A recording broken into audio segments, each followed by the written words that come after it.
Baik, kita masuk dulu teman-teman sekalian ke Qul huwallahu ahad. Al-Ikhlas.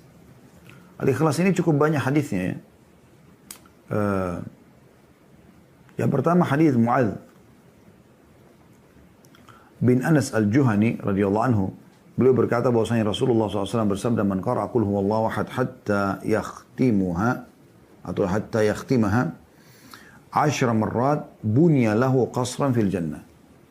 Barang siapa yang membaca qul huwallahu ahad 10 kali, ya, merampungkan, membaca sampai tuntas. Bismillahirrahmanirrahim. Wallahu ahad, Allahus samad, lam yalid wa lam yulad wa lam yakul lahu kufuwan ahad. Diulangi lagi sampai 10 kali, maka akan dibangunkan baginya istana di surga. Ya, jadi kalau Anda baca habis sholat, ya, sekali-sekali misalnya tadi kalau sholat 4 rakaat, atau habis subuh Anda baca 3 kali, habis maghrib 3 kali, maka Anda sudah punya istana di surga. Karena kan kalau habis subuh saja 3 kali sudah langsung dapat, ini 3 kali. Tambah habis maghrib 3 kali juga. Ya. Kemudian tambah setiap sholat 4 rakaat, satu kali berarti 9 kali. Tinggal Anda tambah 1 kali, Anda akan mendapatkan istana di surga. Bisa juga Anda khususkan lagi. Anda baca juga Al-Ikhlas selain daripada zikir habis sholat, zikir mau tidur. Anda baca sendiri Qul huwallahu ahad 10 kali untuk mengejar keutamaan ini. Hadis ini hadis riwayat Imam Ahmad dan disahihkan oleh Syekh Albani. Kemudian juga dianjurkan membaca Al-Ikhlas ini di sholat sunnah Al-Fajr. Ya. Kita tahu sunnah Nabi SAW dalam hadis Abu Hurairah radhiyallahu anhu bahwasanya Rasulullah SAW qara'a fi raka'atil fajr, bahwasanya Nabi SAW atau Rasulullah SAW membaca di 2 rakaat sunnatul fajr Qul ya ayyuhal kafirun dan Qul huwallahu ahad. Rakaat pertama Qul ya ayyuhal kafirun dan rakaat kedua Qul huwallahu ahad. Ya. Hadis ini riwayat Muslim. Juga Ibnu Umar meriwayatkan dan beliau berkata, aku memperhatikan Nabi SAW selama sebulan. Beliau biasa membaca 2 rakaat sebelum subuh Qul ya ayyuhal kafirun dan Qul huwallahu ahad. Hadis riwayat Tirmidzi. Ya. Kemudian juga Nabi SAW bersabda dalam hadis yang lain diriwayatkan Ibnu Khuzaimah dan disahihkan oleh Syekh Albani. Kata Nabi SAW, nikmatus suratani, ya, nikmatus suratani yaqra' bihima fi rak'atayn qabla al-fajr Qul huwallahu ahad dan Qul ya ayyuhal kafirun. Sebaik-baik surah yang dibaca 2 rakaat sebelum subuh adalah Qul huwallahu ahad dan Qul ya ayyuhal kafirun. Kemudian juga ada anjuran membaca di ba'diyah maghrib. Ya, di ba'diyah maghrib. Dalam hadis Abdullah bin Mas'ud radhiyallahu anhu, saya langsung terjemahkan saja ya. Aku tidak dapat menghitung karena sangat sering mendengar Rasulullah SAW membaca di 2 rakaat ba'diyah maghrib Qul ya ayyuhal kafir, Qul huwallahu ahad dan Qul ya ayyuhal kafir, atau Qul ya ayyuhal kafirun dan Qul huwallahu ahad. Ya, berarti anjuran selalu mengulang-ulanginya ya. Kemudian juga di sholat witir, ya, disebutkan dalam sebuah riwayat bahwasanya Aisyah berkata radhiyallahu anha, Nabi SAW ya, membaca di rakaat pertama witir Sabbihisma rabbikal a'la, dan membaca di rakaat kedua Qul ya ayyuhal kafirun, dan baca di rakaat ketiga Qul huwallahu ahad. Begitu juga teman-teman sekalian disebutkan dalam riwayat Jabir bin Samurah radhiyallahu anhu bahwasanya di hari Jumat juga dianjurkan ya, di sholat maghrib membaca di rakaat pertama Al-Kafirun dan rakaat kedua Al-Ikhlas. Ya. Sebagaimana disebutkan dan hadis ini disahihkan oleh Syekh Albani dalam riwayat, karena Nabi SAW yaqra' fi salatil maghrib lailatul jum'ah, bahwasanya Nabi SAW membaca di sholat maghrib di malam Jumat ya, di malam Jumat Qul ya ayyuhal kafirun wa Qul huwallahu ahad. Kemudian juga dianjurkan membaca di belakang maqam Ibrahim sebagaimana disebutkan dalam hadis ya, yang disahihkan oleh Syekh Albani bahwasanya disebutkan bahwa Nabi SAW menjadikan maqam Ibrahim di tengah-tengah di antara diri beliau dengan Ka'bah, lalu beliau melaksanakan sholat 2 rakaat, dan 2 rakaat tersebut ya, dengan membaca Qul huwallahu ahad dan Qul ya ayyuhal kafirun. Ya. Dalam riwayat lain Qul ya ayyuhal kafirun baru Qul huwallahu ahad. Ya. Jadi ini anjuran untuk membaca surah ini. Kemudian yang terakhir adalah membacanya juga di pagi dan petang ya. Maaf, ini tambahannya. Di pagi dan petang itu dibagi seperti kita baca. Biasa di pagi hari kita baca 3. Di sore hari kita baca 3 Al-Ikhlas 3 kali, Al-Falaq 3 kali, An-Nas 3 kali. Dan itu kita sudah tahu di dalam zikir pagi petang ya. Kemudian juga dianjurkan membaca teman-teman sekalian sebelum tidur. Jadi tadi saya bilang yang terakhir itu keliru ya. Nah, kita luruskan kembali. Sebelum tidur juga dianjurkan. Riwayat Bukhari bahwasanya Aisyah radhiyallahu anha mengatakan bahwasanya Nabi SAW kalau hendak tidur maka beliau membaca Qul Huwallahu Ahad, Qul Huwallahu Falaq dan Qul Huwallahu Nas, selalu meniup telapak tangan beliau. Kemudian beliau mengusap ke seluruh tubuhnya. Ya, jadi ini berarti ada anjuran untuk membacanya ya. Dan ketiga surah ini kalau kita gabungkan teman-teman sekalian, umumnya memang tidak terpisahkan ya. Dizikir pagi petang, dibaca 3 kali Al-Ikhlas, 3 kali Al-Falaq, 3 kali An-Nas. Selepas sholat, ya, seperti yang kita pelajari, setelah Al-Ikhlas baca Al-Falaq, baca An-Nas gitu kan.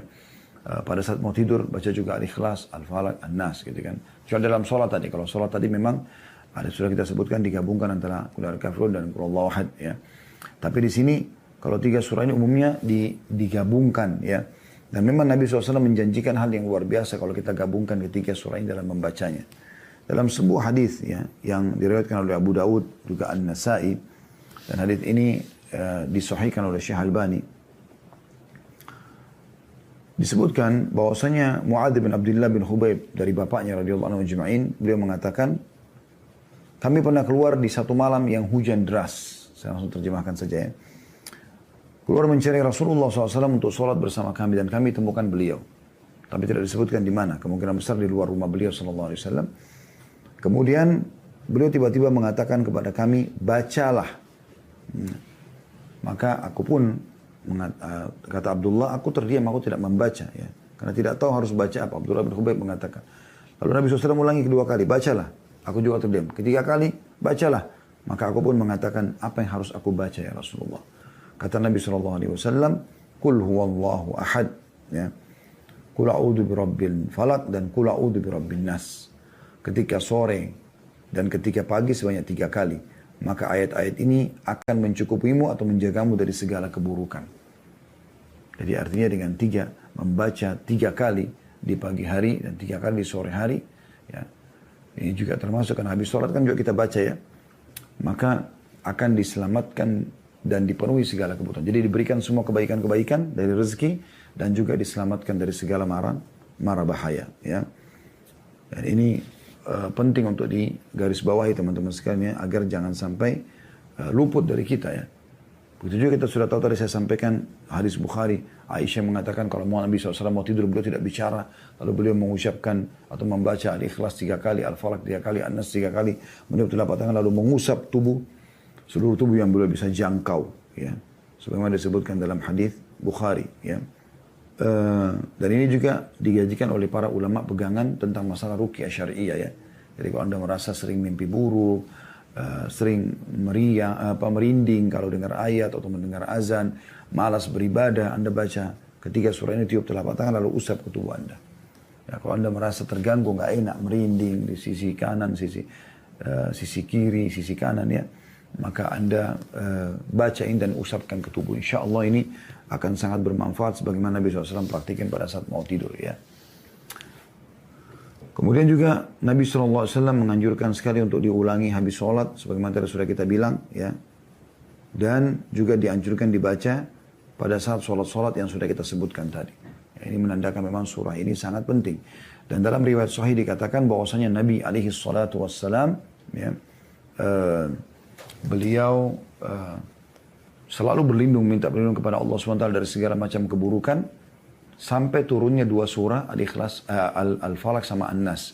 Setelah itu beliau hanya membaca 2 surah ini. Ya. Dan 2 surah ini teman-teman sekalian, ketiga surah ini sangat penting untuk dijaga ya, sangat penting dibaca dan masing-masing diberikan haknya. Maksudnya ada orang kadang-kadang habis subuh kan ada zikir pagi ya, kita baca juga Al-Ikhlas, Al-Falaq, An-Nas 3 kali kalau kita mau zikir pagi. Habis subuh juga dianjurkan baca Al-Ikhlas, Al-Falaq, An-Nas 3 kali. Jangan Anda mengatakan, oh tadi kan saya habis sholat saya sudah baca tuh. Maka sekarang saya cukupkan dan saya hanya baca saja langsung zikir paginya. Enggak, itu berbeda. Masing-masing. Dan jangan kehilangan keutamaan. Apalagi Al-Ikhlas. Yang kata Nabi SAW, apakah seseorang di antara kalian ya luput darinya sepertiga Al-Quran? Lalu beliau mengatakan, Qul huwallahu ahad, sepertiga Al-Quran. Dia pahalanya sama dengan membaca 10 juz Al-Quran. Walaupun dia tidak bisa menggantikan keutamaan baca Al-Qurannya sendiri ya. Tapi karena besarnya keutamaan Al-Ikhlas sampai seperti ini. Ya. Bagaimana kita witir tutup dengan Al-Ikhlas, kita bangun subuh juga dibuka dengan Al-Ikhlas. Ya. Dan banyak sekali orang yang dapat hidayah dari orang-orang non-muslim disuruh karena Al-Ikhlas ini. Ya. Saya punya seorang kawan di Surabaya pada saat itu, dia sempat berbicara dengan seorang pendeta atau pastor pada saat itu. Saya lupa dia Protestan atau Katolik, tapi intinya seorang pendeta lah intinya. Kemudian dia mengatakan, tapi ini karena dia awam, dia bukan seorang dai, cuman dia coba mau berdakwah, dan akhirnya subhanallah masuk Islam orang itu di tangan dia ya. Dia cuma mengatakan, saya bingung dengan agama saya, ya, terutama dengan surah ini, dia bilang, surah Al-Ikhlas. Coba Anda lihat ini, pendeta. Di Al-Quran disebutkan, lam yalid wa lam yulad, tidak beranak dan tidak diperanakkan. Bagaimana kita fahami ini? Ya.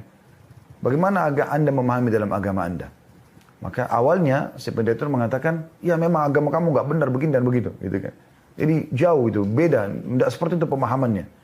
Terus dia bilang begini aja, bagaimana kalau Anda berikan kepada saya Injil Anda, saya pelajari, Anda juga ambilin, nanti kita ketemu minggu depan. Pendetanya setuju, dia kasih Al-Quran terjemahan dalam bahasa Indonesia. Dia pun ambil Injil, tapi dia bilang saya taruh di rumah, saya nggak membacanya. Karena saya tidak butuh membaca itu. Seminggu kemudian ketemu, lalu kemudian saya tanyakan, bagaimana pastor? Bagaimana pendeta tentang masalah itu? Saya masih bingung. Lalu kemudian dia katakan, tidak, sebenarnya agama kamu yang benar. Memang Allah itu harusnya begini. Tidak pernah dan tidak diperanakkan. Karena kalau dia punya orang tua, maka siapa orang tuanya dan siapa yang bisa semisal dengan Allah? Ya, berarti akan banyak zat-zat yang sempurna seperti Allah. Kalau dia punya keturunan, siapa anak dan cicitnya dan seterusnya? Ya, siapa yang bisa kita pegangi sekarang sebagai keturunan Tuhan? Itu tidak mungkin. Maka akhirnya orang itu masuk Islam gara-gara ini. Dan Anda kalau lihat kisah-kisah para mu'allaf, banyak sekali mereka tersentuh karena Al-Ikhlas ini. Gitu kan? Begitu juga dengan Al-Falaq sama An-Nas. Ini sederhana teman-teman. Anda kalau mau tahu, kalau Anda sering ketindian, kalau Anda sering merasa terganggu dengan misalnya mimpi buruk ya, atau Anda khawatir ya, sering terjadi pertengkaran atau permintaan cerai tanpa sebab antara Anda suami istri, ini semua bisa aja pengaruh dari penyakit ain atau penyakit sihir tadi. Maka salah satu cara yang terbaik untuk mendeteksi diri, coba baca ini Al-Ikhlas tapi ditambah dengan Al-Falaq sama An-Nas 3 kali. Al-Falaq ini betul-betul sangat kuat untuk menghancurkan sihir-sihir gitu kan. Dan jangan Anda anggap remeh. Sementara An-Nas sangat kuat untuk menghapuskan was-was atau bisikan-bisikan negatif dalam hati. Coba Anda baca 3 kali, Anda tiupkan ke telapak tangan, lalu Anda mulai usap dari kepala sampai ke seluruh tubuh. Ya. Tadi sunnah Nabi SAW sebelum tidur, bisa juga Anda lakukan selain itu. Ya. Di waktu selain daripada mau tidur. Anda coba praktekin. Kalau misalnya Anda merasa merinding badannya, merasa nggak enak, mual, mau sendawa, ada perasaan emosi muncul, maka ini semua berarti ada pengaruh daripada sihir, dan Anda terus praktekin saja dengan izin Allah SWT, Anda akan disembuhkan. Ya, saya pernah meruqyah beberapa orang pada saat itu ya, Allah memang sedang memudahkan hal itu, maka kami bacakan, dan saya pada saat selesai baca semua ayat-ayat ruqyah, saya tanya, ayat apa yang paling berpengaruh? Yang paling terasa gak enak, kayak terganggu jin yang ada di badannya. Maka dia mengatakan Al-Falaq, An-Nas, sama ayat kursi. Gitu kan. Juga ayat-ayat sihir, pembatal sihir yang disebutkan tentang bagaimana kemenangan Nabi Musa AS dari para penyihir-penyihir Fir'aun.